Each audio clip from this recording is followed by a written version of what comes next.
بسم اللہ الرحمن الرحیم۔ السلام علیکم ورحمۃ اللہ وبرکاتہ۔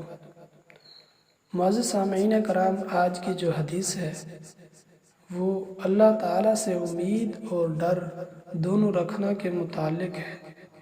سیدنا ابو ہریرہ رضی اللہ تعالیٰ عنہ نے کہا کہ میں نے رسول اللہ صلی اللہ علیہ وآلہ وسلم سے سنا، فرماتے تھے اللہ تعالیٰ نے جس وقت رحمت کو پیدا کیا تو اس کے 100 حصے پیدا فرمائے، 99 حصے اپنے پاس رکھے اور ایک حصہ پوری مخلوق کی طرف بھیجا۔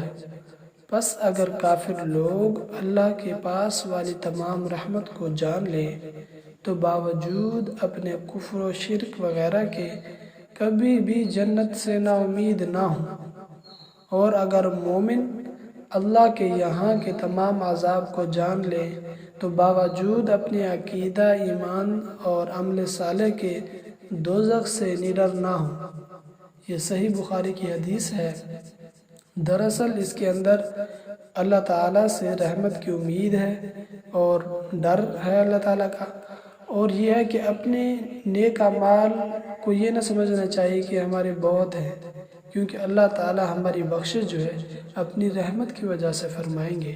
اللہ تعالیٰ سے دعا ہے کہ اللہ پاک ہمیں اس حدیث پر عمل کرنے کی توفیق عطا فرمائے، آمین۔